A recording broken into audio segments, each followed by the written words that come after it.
Welcome you friends again और learn NEET IIT JEE with Babita. Friends, आज हम फिर से आए हैं chemistry class 11 chapter 5 states of matter के पार्ट 2 के साथ। तो आइए फ्रेंड्स, बिना देर के स्टार्ट करते हैं। Kinetic theory of gases.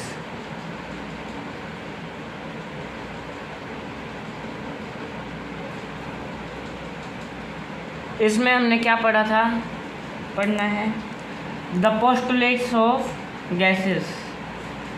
तो सबसे पहला पोस्टुलेट है gases molecule are considered to be point masses.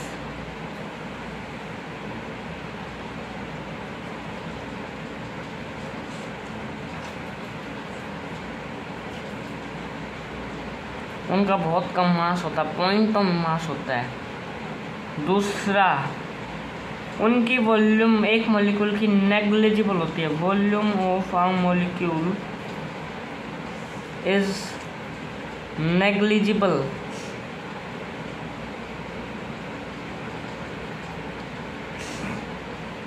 In total volume.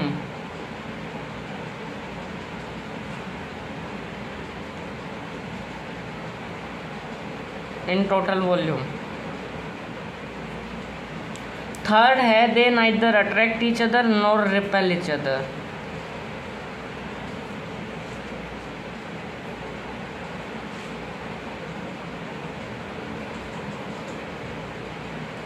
चौथा, उनमें परफेक्टली इलास्टिक कोलिजन होता है। Collisions are perfectly elastic.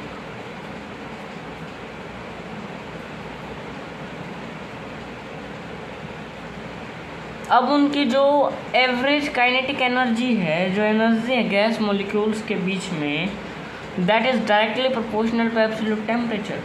जैसे जैसे हम टेम्परेचर बढ़ाएंगे, गैसेस लिक्विड में कन्वर्ट होने स्टार्ट होंगी। हम उन पर प्रेशर बढ़ाएंगे, कंप्रेसिबिलिटी उनकी होंगी, and they are directly proportional. एक घटेगा दूसरा बढ़ेगा।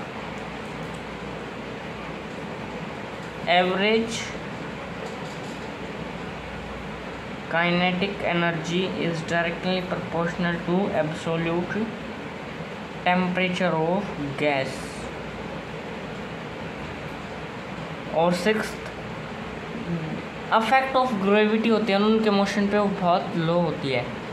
कभी आपने देखा है कि आप परफ्यूम है उसे प्रेस करते हैं तो एकदम वो चारों ओर फैल जाता है और वो एकदम नीचे नहीं जाता, वो आगे बढ़ता है।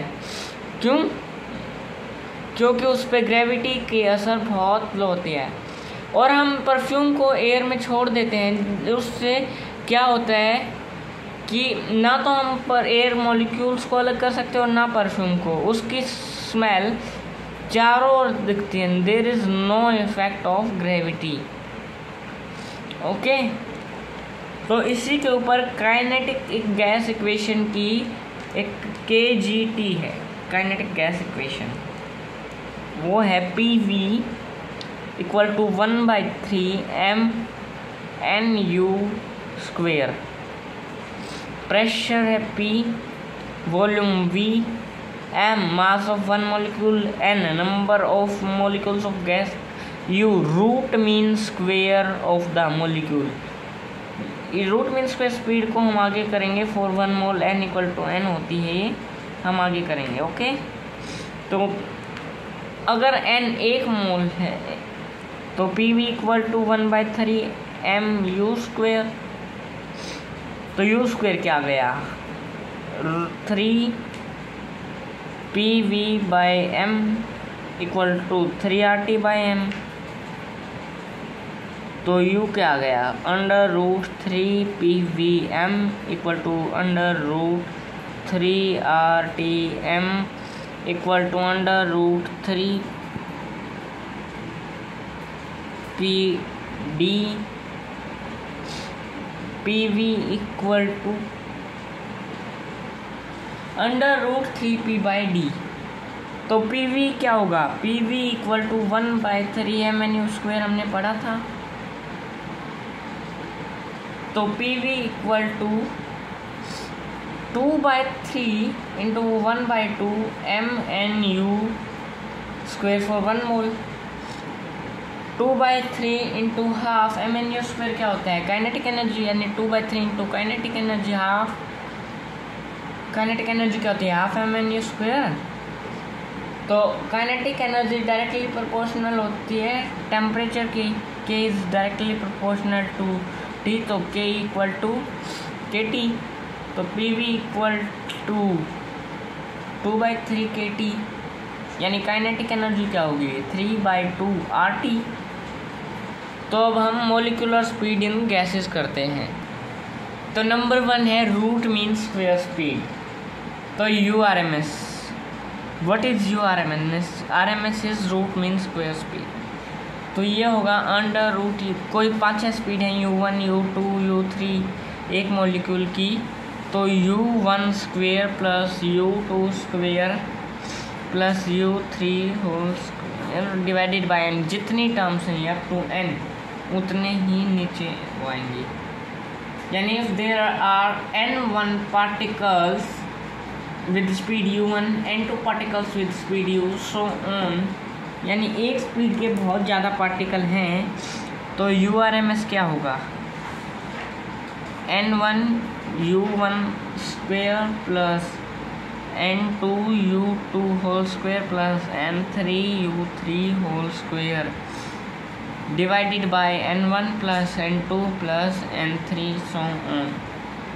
तो URMS क्या आ गया, under root 3RT/D equal to under root 3PV/M equal to under root 3P/D। अब सेकेंड पार्ट है average speed. Average speed, what is average speed now? According to kinetic theory of gases, molecules are shown in different direction with different velocities. Then let n molecules be present. तो average speed क्या होती है U1 plus U2 plus U3 up to UN/n। और अगर एक speed जैसे same हो तो n1 U1 plus n2 U2 and up to so on divided by n1 plus n2 plus n3 and so on. Mathematically U average क्या होता है under root 8RT by pi m. Third is most probable speed. It is represented by graph or in direct form. Direct form is under root UMP most probable under root 2RT/m. तो UMP ratio U average ratio URMS क्या होता है 1:1.28:1.224. This will be their ratio. Next is behavior of real gases या deviation from ideal gas behavior. A gas which obeys the gas laws in the gas equation PV equal to nRT at all temperature and pressure is termed as ideal gas. जो हर temperature पे follow करती है उसे हम ideal gas कहते हैं। According to kinetic theory of gas यानी KTG, the gases are assumed to be volumeless which have no attractive or repulsive force. This is possible in ideal gases only. Next, if the assumption from KTG are correct, the gases are unable to liquefy. क्योंकि जो CH4 है वो सबसे नीचे, फिर ये ideal gas की है कांस्टेंट PV/P ग्राफ में, और वो इसके ऊपर CO है, उससे ऊपर हीलियम है और H2 है। लेकिन हीलियम पहले फ्रोज होती है और मीथेन लेटर होती है। ये तो कभी नहीं देखा, पहले मीथेन फ्रीज हो जाती है, हाइड्रोजन और हीलियम लास्ट तक वो होती है, लेकिन इन्होंने जल्दी फ्रीज कर रखा उन्हें, यानी this imbalance the real gases law in nature. Next is according to Boyle's law, PV is constant at pressure, but in given graph we observe deviation from different real gases at different pressure. Gases like H2 and He deviation, gases like W and CH4, CO and CH4 initially shows Negative deviation button on further increase with pressure they show positive deviation, यानी पहले negative show करेंगे लेकिन increase करेंगे pressure तब वो positive show कर देंगे. The deviation of real gases from ideal gas can be measured in term of compressibility factor. Compressibility factor होता है Z equal to PV by nRT. Z क्या होता है? Volume real upon volume ideal. For ideal gas Z की value equal to 1 होती है. For real gas value of Z unequal to 1. अगर वो इक्वल टू 1 होती है तो वो आइडियल गैसेज हो जाती हैं. अगर पॉजिटिव डेविएशन है तो Z ग्रेटर देन 1 होगा. फॉर नेगेटिव डेविएशन Z छोटा होगा 1 से. In case of positive deviation, Z greater than 1, gases are less compressible, which shows predominance of repulsive forces. In case of negative deviation, Z smaller than 1, the gases are more compressible, which shows the predominance of attractive forces.